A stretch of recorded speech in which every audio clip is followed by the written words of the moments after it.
Welcome to the Drama Coach podcast. I'm Lisa, actor and communication coach, helping young performers and the people surrounding them build confidence, skill, and a real understanding of the industry. What makes a good drama class for children? Hello, and welcome back to the Drama Coach podcast.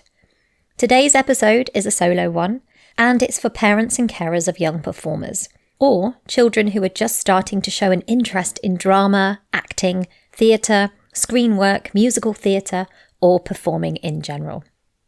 And I want to talk about something that sounds quite simple, but actually matters a lot. What makes a good drama class for children? Because when your child says, I want to do drama, it can be quite hard to know where to start.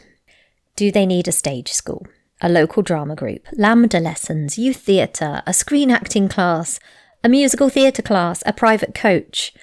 And of course, going about where you find those things and what those things actually are. And then when you find them, or you find something, how do you know if it's actually any good? Is it about whether they're going to get the lead role? You probably know, if you know me by now, it's probably not about that, but is that a question for you? Is it about whether they're on stage all the time? Is it about whether the teacher has big credits? Is it about whether your child comes out smiling? You can hear me smiling at that idea. And is it about whether they're being stretched? I think the answer, annoyingly, to all of those is it depends. It depends on what you want and need and what they, more importantly, want and need. But of course, they might not know that. And different children need different things at different stages. So they might not know exactly what they need yet. And you might not know. So this becomes a learning curve. And you grow and you change and you find different things. But there are some really important things that I think parents can look out for. So as always, I am not here to tell anybody how to parent or to say that there's one right kind of drama training. As you know from this podcast, I've already said there's no sort of one clear path or true path or right path. It depends, doesn't it, on so many different circumstances. So here there's no right kind of drama training. Every child is different, every family is different, and every setting is different. So take what feels useful, leave what doesn't, and adapt it to your own child and your own needs. So I'm just sharing from my experience as a drama coach, an actor, a teacher, a chaperone, and a mum, because good drama training can be really valuable.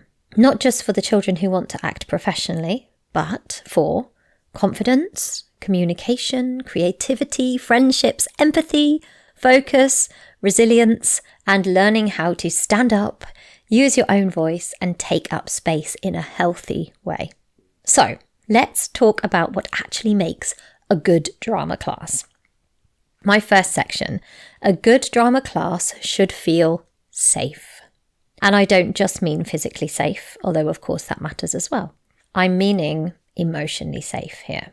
A child should feel able to have a go without being humiliated. They should feel able to make mistakes. They should feel able to be a bit silly. They should feel able to try something and not get it right straight away. Drama is vulnerable. Even when it looks playful and fun, children are often putting themselves on the line. They're using their voice, they're using their body, their imaginations, emotions, sharing their ideas. So the room has to feel safe enough for them to take those creative risks. And this doesn't mean that there are no standards. Far from it. It doesn't mean the class is chaotic. It doesn't mean everyone just does whatever they want. And it doesn't mean there's no correction or feedback. Actually, a safe drama room usually has clear boundaries. Children know what's expected. They know how to listen. They know when to join in. They know how to treat each other. Because creativity needs structure. If the room feels unkind, cliquey, dismissive, or overly competitive, that can really affect a child's confidence. A good drama class should make children feel brave, not small.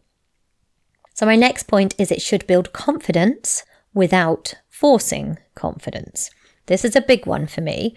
Good drama training doesn't force children to be loud. It doesn't say, come on, bigger, bigger, be brighter, be more confident all of the time. Because confidence doesn't always look like jazz hands. Although I love a jazz hand personally, it doesn't always look like all that sort of razzmatazz. So, some children are naturally bold and some are quieter. Some observe for a while before they join in. I've definitely got one of those. Some need time to trust the room. And some are confident in one area and nervous in another. A good drama teacher understands that. And they don't try to turn every child into the same kind of performer. They help each child grow from where they are. For one child, progress might be standing up and saying one line clearly. For another, it might be learning to listen instead of dominate. For another, it might be taking direction, sharing the stage, not apologising after every attempt. You get the idea. It's very different and very personal. So when you're thinking about whether a drama class is good, don't only ask, did my child get a big part? Did they speak a lot? Were they the best? Ask things like, are they growing? Are they becoming braver? Are they learning to listen? Are they enjoying their imagination? And are they more willing to try? Because this is real confidence building. My next point is a good drama class teaches listening, not just performing. One of the biggest misunderstandings I think about drama is that it's all about standing up and being watched. But so much of good acting is listening. Listening to the other actor, listening to instructions, listening to the rhythm of a scene, listening to what's happening in the room, and listening before responding. So for children, this is a huge skill, because young performers can sometimes think acting is all about waiting for their line, saying it loudly, doing a big expression, and hoping that everybody claps. And we've all seen it. It's natural, it's part of learning. But good drama training helps children move beyond that. It teaches them to respond, to work as part of a group, to notice other people, to understand that the story doesn't only belong to them. And that's where drama becomes really powerful, because those skills don't just help on stage or on camera, they help in school, friendships, interviews later on in life, in presentations, teamwork, and in life in general, of course. So if your child is in a drama class where they're learning to listen, take turns, respond, collaborate, and support others, I'd say that's a really good sign, even if they're not always centre stage. Next point is it should include play, but not only play. Children absolutely need to play, and drama should have fun in it. It should have imagination, games, movement, laughter, spontaneity, freedom. Especially for younger children, play is often how they learn best. But a good drama class usually has more than just games. I'd also argue that just games is going to be absolutely exhausting for the teacher as well. They're going to have no energy left, in my opinion. Sometimes those end-of-term games lessons can actually really take it out of you. But yes, it should have more than just games. It should have some sense of progression. This might be learning how to use the voice clearly, how to create character, how to understand script, how to improvise with a beginning, middle and end, how to use space, how to work in an ensemble, how to perform to an audience, how to take feedback, and how to make choices.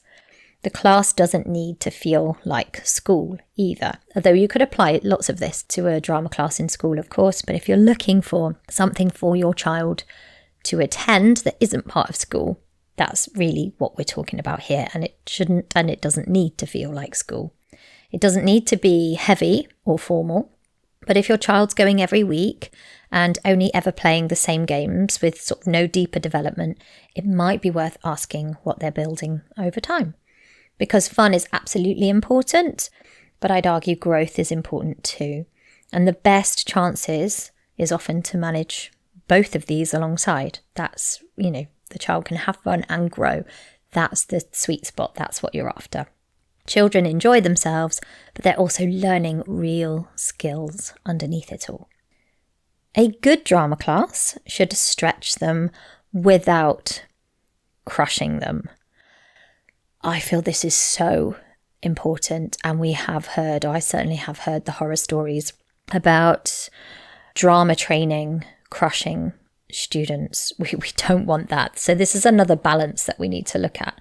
A good drama class should not be so easy that your child's never challenged, but should never be so intense that they feel constantly judged, anxious, or not good enough. Children need stretch. Of course they do.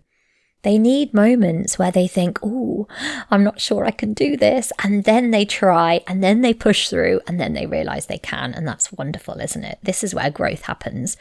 But stretch is very different from pressure. Stretch says, let's try this.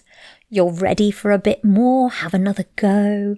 What happens if you make a clearer choice here? Can you slow that down? Can you listen before you speak? Those sort of things. Pressure says things like, this has to be perfect, or you must win or gain that part.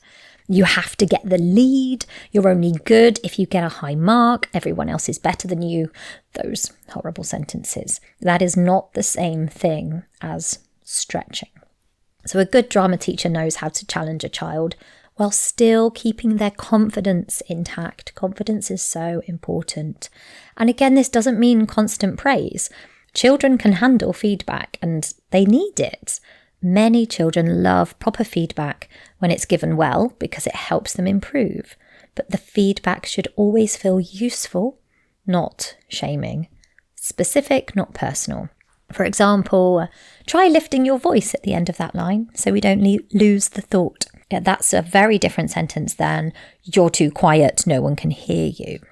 And I'm not professing to be the most perfect drama teacher in the world. I've taught drama for many years, and I am sure, maybe in moments of frustration, things like that have come out, speak up. We've all said it, haven't we? Speak up. But those that are building your child's confidence and, not saying that all the time, giving the reasons for why they need to speak up and how they can speak up is so different than just sort of shouting at them that they're too quiet. How about, let's make sure your character is talking to someone specific. That's a very different piece of feedback than, that was boring. Maybe I have to some older students if they've lacked energy, but I've certainly never said to any young students, oh, that was boring. That's not useful feedback, is it at all? So we've got the same aim, but a completely different impact with those two sentences. So hopefully if you're trying to suss out a class for your child, you can watch how the teacher speaks to the children. It sounds obvious, but it does matter. Are they warm? Are they clear? Are they respectful? Do they notice effort? Do they give feedback, useful feedback? Do they manage behaviour without humiliating anyone? And do they seem to understand children and not just performance? You need the balance, don't you? You need to connect with people as well as the craft, and connect with the craft as well as the people and the games, for example. Being a good performer and being a good teacher are not always the same thing. And when the two go hand in hand, I think it's wonderful. So someone can have brilliant credits and still not be the right fit for your child. And someone could be less flashy online, but absolutely wonderful in the room. So yes, experience matters, of course it does. Training matters. Professional understanding matters. Safeguarding 100% matters. I'm sure I don't need to tell you that as a parent. But the way that the teacher holds the room, that matters too. I've interviewed some absolutely wonderful teachers so far on this podcast already, and they've helped me re-tap into my ways of teaching and thinking as well. And I've agreed with so much of what they've said. And it's been wonderful to hear such great practitioners talk about their work and how they hold the rooms and how respectful it is, yet so meshed with skill and delivery. I think if ever you get to be taught by someone who is giving as much as respect as they're gaining, that I think is the goal. And I believe you can feel it in the room. It feels quite special. So I digress slightly from my notes. So they should never feel ignored, these children in a class. They should never feel mocked. And they should never feel like only the best children matter. We can hear about favourites, can't we? And I think that's hard for a child to feel that, only some children matter and they don't. A good teacher can be firm and kind. They can have standards without creating any fear. And that's what I'd be looking for if I was looking for a drama class for my child. It shouldn't only celebrate the obvious children. In lots of drama settings, there will naturally be children who stand out. Of course there will be. They might be more confident. They might have a big voice. They might be very expressive. Perhaps they pick things up really quickly, and perhaps they've already got experience, or a number of those things culminated together. That's lovely. That's brilliant. That's really exciting. But a good drama class doesn't only serve those children.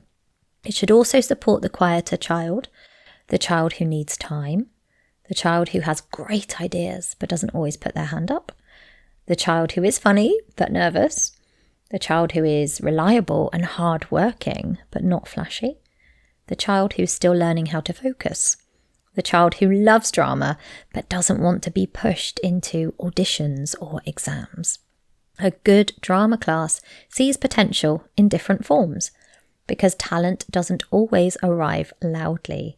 Sometimes it's quiet, sometimes it's thoughtful, sometimes it's hidden under those nerves, and sometimes it grows slowly.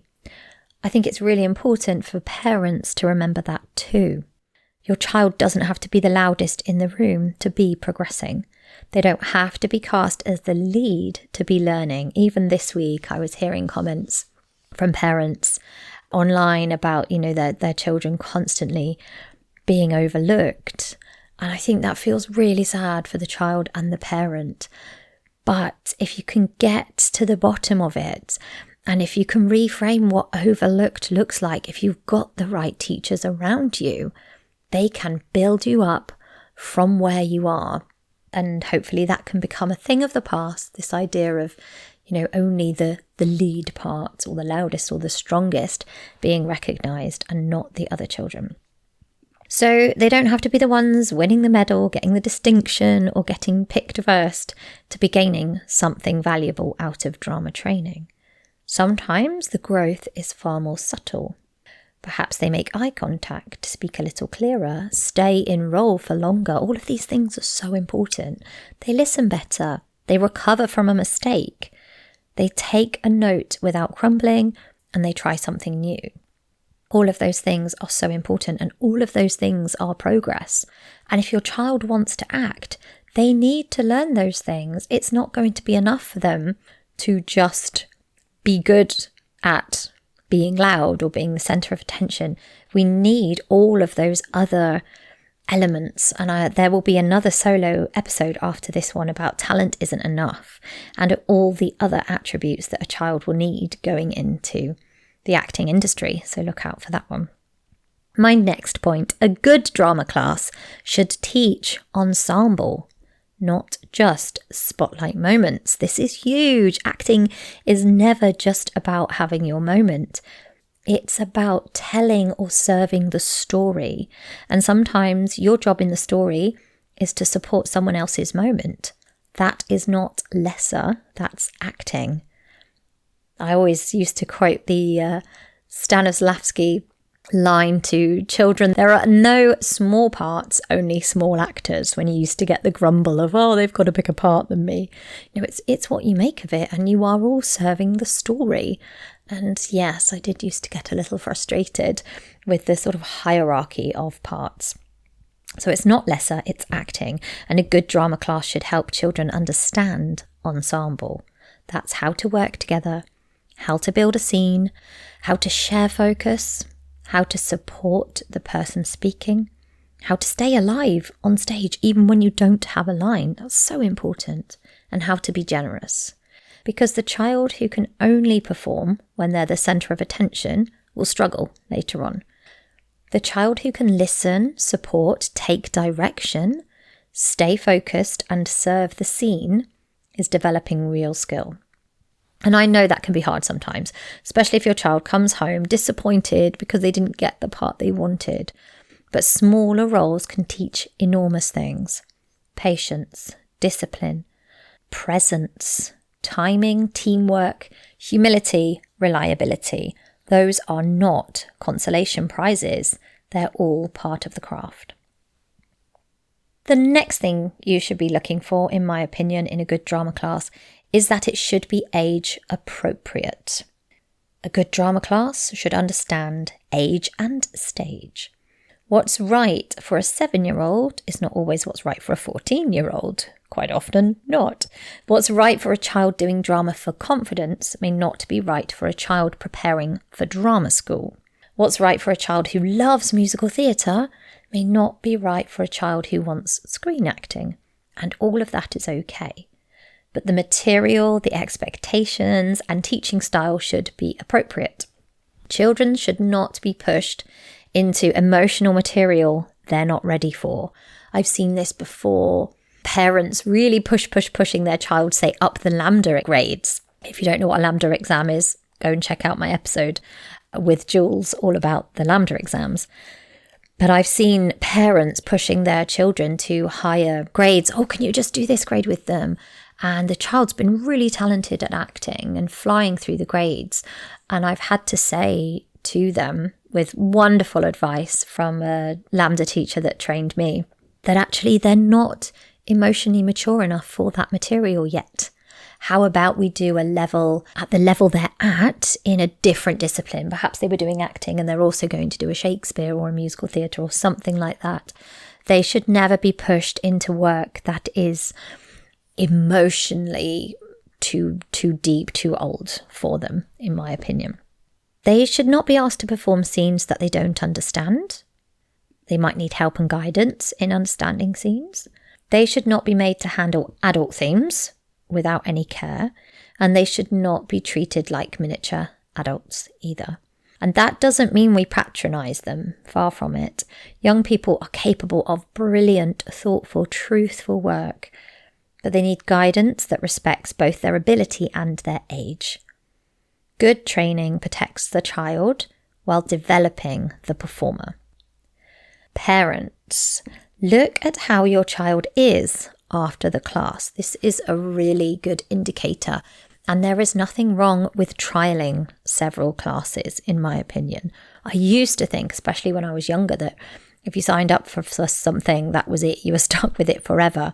No, far from it. Keep going and find the thing that's right for you. I think my youngest daughter, it was her 3rd drama class that we found that was the right one for her. It took us a little time, and she tried a couple of others for a term or so, and it was the 3rd drama class that we found that was perfect for her. So one of the simplest things you can do as a parent is notice how your child is after the class. Did they seem energized? Did they want to talk about it? Are they proud of something that they tried? Are they tired, but in a good way? Are they gradually growing in confidence? Or do they regularly come out anxious, deflated, confused, embarrassed, or convinced they're not good enough? I would say if they're coming out with that, it is definitely time to rethink your drama class. Now, every child will have off days, of course they will. But if they're coming out with those feelings time after time, then that is a sign that it's not right for them at the moment. So every class will have tricky moments, of course it will. I'm not saying, and especially if we're stretching and challenging these children, there are going to be tricky moments, but it shouldn't be week after week after week. Sometimes the children are hungry, aren't they? Sometimes they're tired or hormonal, disappointed or annoyed because they didn't get the part they wanted. You know, all of those things can become a factor. But if it's blanket unhappiness, I'd suggest that you're not in the right place. So I wouldn't judge everything on sort of one bad session, but look for the patterns over time. Is that class helping your child grow?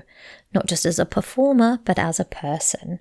Drama training at its best should never shrink a child.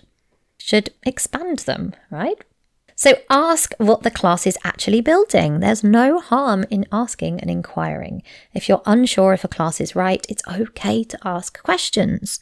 You might ask things like, what sort of skills do you focus on?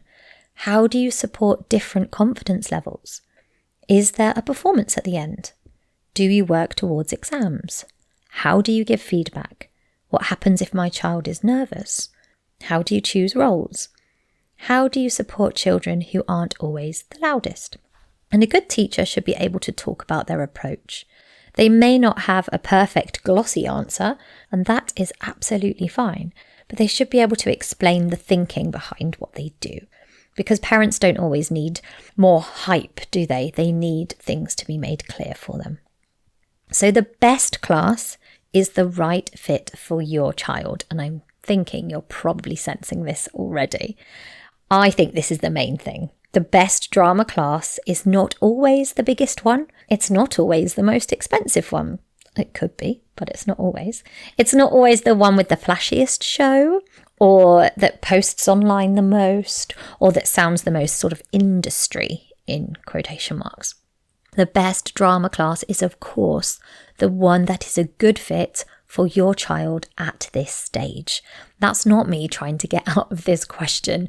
That is truthful. I've seen it time and time again. So for some children, it might be a relaxed local group where they build confidence and friendships. For some, it might be a LAMDA exam where they can focus on text, voice, communication, and have an exam at the end of that study. For others, it might be youth theatre with ensemble work and productions. For some, it might be musical theatre.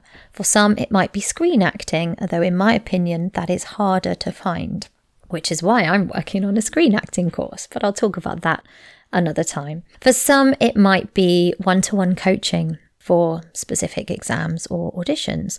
That might be weekly, or it might be ad hoc when they need it. I would say with a drama class, you do want something weekly, or perhaps you go twice a week. But sometimes, especially if your child's in the industry, you want to pick up some extra coaching at certain times, and your regular class might not be able to give that to you. So there are other tutors, myself included, who can pick children up for ad hoc sessions for whatever it is they need, that audition, that scholarship, etc. And for many children, of course, their needs change over time. They may start in one place and then need something very different as they grow. That's totally normal. You're not trying to choose the perfect path forever. As I said earlier, it took us a few goes to find my daughter's perfect drama school, and that might change in the future. Doesn't look like it will at the moment, but my eldest has changed her mind in terms of perhaps what dance disciplines she enjoys the most. Things do change. There's no perfect path forever. You're trying to choose just the right next step for your child. My final thought then. If you're looking for a drama class for your child, or wondering whether the one they're in at the moment is right for them, try not to only measure it by roles, exams, medals, shows, or applause. I can definitely be guilty of that. I love a big show myself. But ask, are they safe? Are they growing? Are they learning real skills? Are they becoming more confident in a way that feels like them? Are they being stretched without being crushed? Are they learning to listen, collaborate, and take direction? And are they still enjoying it? Because a good drama class does so much more than prepare children for a performance. It helps them understand themselves. It helps them communicate. It helps them work with others. It helps them be brave. It helps them take up space. It helps them realise that their voice matters. And whether they go on to perform professionally or not, those skills are worth having. Thank you for listening to that one. I do hope some of it resonated with you and that you find it helpful in deciding what sort of drama class is right for your child. If you have any questions or comments on this, or ideas that you would like me to cover in future solo episodes or guest episodes, please drop me an email, lisa@thedramacoach.co.uk, and I will do my best, my very best, to help you out. Thanks again for listening. Thank you so much for spending this time with me. If this episode resonated, do share it with someone who might need it. And don't forget to follow for more. You can find me on TikTok, Instagram, and other socials at The Drama Coach, and on YouTube for longer videos and training. See you in the next episode.